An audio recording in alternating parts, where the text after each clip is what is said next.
Hello, and thanks for joining us. I'm Trill Gates. We begin in Big Lake, where engines are roaring to life as the 2026 Iron Dog gets underway. The main event is set for Saturday, but the opening races kicked off Thursday. Your Alaska Link's Ian Stewart takes us to the starting line. It was full speed ahead for several snow machiners partaking in the Iron Dog race. About 30 racers are participating in the Ambassador and Expedition class, while they'll be heading either to Nome or Kotzebue. This is the first year that the Expedition classes have the option to go to Kotzebue. Rick Paquette is the executive director of the Iron Dog.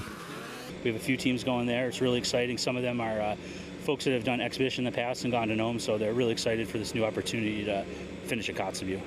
One of those participating in the Expedition class is Reed Stewart, the youngest in the field at 16. The Iron Dog is something he's always wanted to do. It's been a dream of mine just to do the Iron Dog, get it done, get this Expedition class under my belt, hopefully do the Pro class next year. Maggie Forbes and her daughter Millie are here to support some of the racers. The Iron Dog is always a big event for them.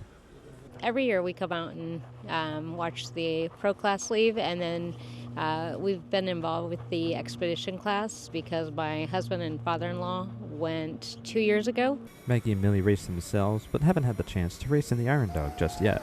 The Expedition and Ambassador classes will continue their over 1,400-mile journey to Nome or over 1,200 miles to Kotzebue.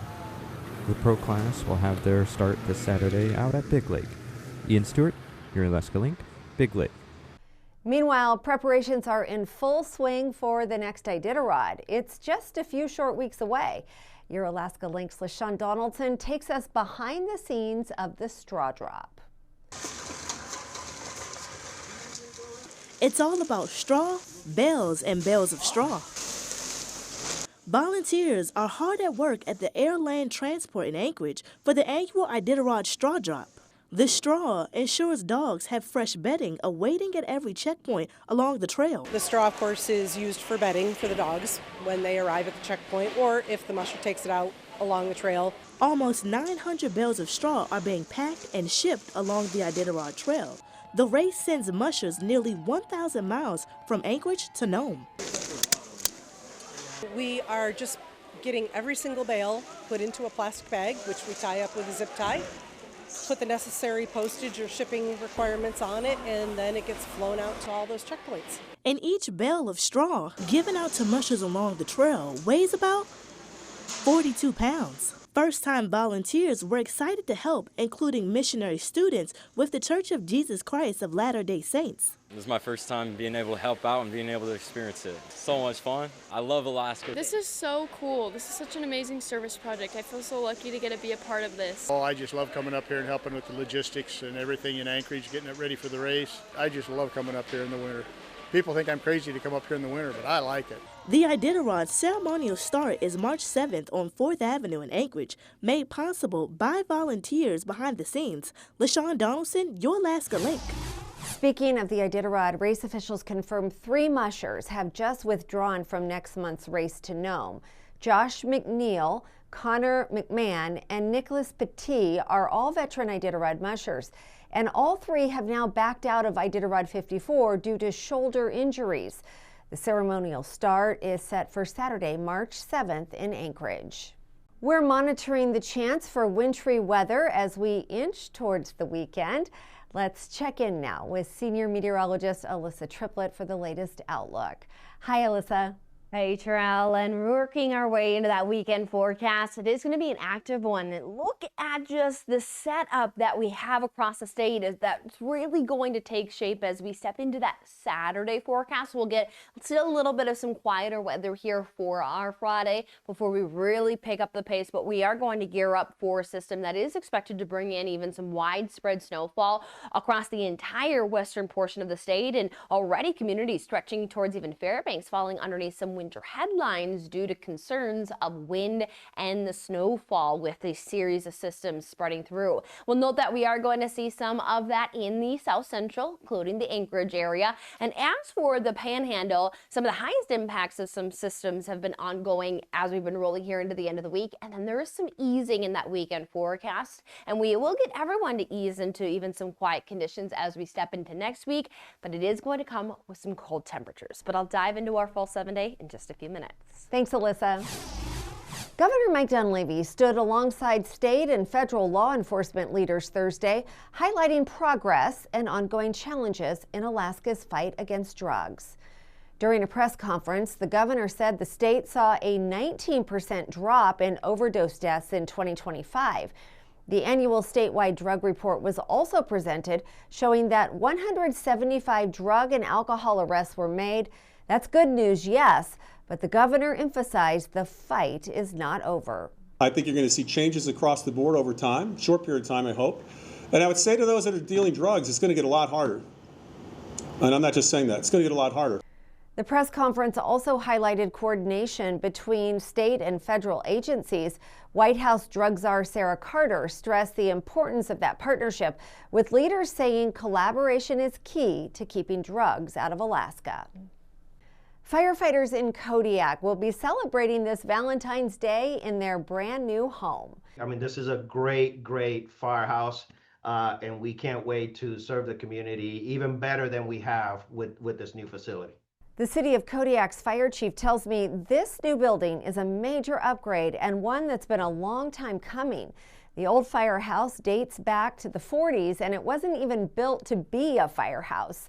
This new facility is state-of-the-art and a whole story bigger. Apart from some boxes that still need to be unpacked, the chief says he and his team are all moved in and they couldn't be happier. The morale is so obvious. The guys are walking around with smiles on their faces. I think what we're looking forward to the most is having the community here be a part of this and come and check out, you know, not only our new firehouse, but their new firehouse. A grand opening ceremony and placing in service is scheduled for February 14th at 2 p.m. in Kodiak, and those events are open to the public. People in the valley are getting into the Valentine's Day mood, and that has this sweet shop very busy. Lucy May's Bakery is off South Connect Goose Bay Road in Wasilla. The team here is offering plenty of treats, from Valentine's Day brownies and pies to homemade gelato. But the owner says the heart-shaped cookies are the fan favorite. They're also great for schools or like school Valentines. We provide like 2 from stickers that the kids can write on and then apply to the individually packaged cookies. Huffman tells us this isn't their busiest time of year, but they've had a good number of folks stopping by for last-minute sweets here in Wasilla. Valentine's Day is usually just for romance, but at UAA this year, it'll also be a day that's about helping others. Your Alaska Link's Nathan Espendula shares how the Seawolves are using their upcoming game against Fairbanks for a greater cause. Around the world, February 14th is seen as a day of love, a day where roses are given and love poems are written. But this year in Anchorage, Valentine's Day will also be a day for basketball. That's because the biggest day of love will also be the day UAA basketball takes on their rivals Fairbanks. Singles, couples, whoever wants to catch a good basketball game can come show support on Saturday. And Hassan Harrington is a senior at the University of Alaska, Anchorage, and he tells me there's no better way to spend Valentine's than playing basketball. I'm excited about playing on Valentine's Day. I didn't really have any plans anyway, and so, that filled my calendar up. And the game between the Seawolves and Fairbanks is extra special because it'll be the second annual Bounce Back charity game, where fans bring soft items donations like scarves, gloves, socks, coats, or beanies in exchange for free admission. At halftime, those donations are thrown onto the court, collected, and sent to the nonprofit Beans Cafe. I think it'll be a great crowd. Just being able to get in free is always good for the environment, and all charitable donations will be accepted. So if you still don't have plans for Valentine's Day, consider a night where love isn't just romantic, it's also empathetic. Nathan Espendula, your Alaska Link, Anchorage. We'll check back in with Alyssa right after the break, but first, let's meet this week's Hometown Hero. Hometown Heroes, brought to you by Anchorage Chrysler Dodge Center. Officer Rich Munier is celebrating 5 years with the Sitka Police Department.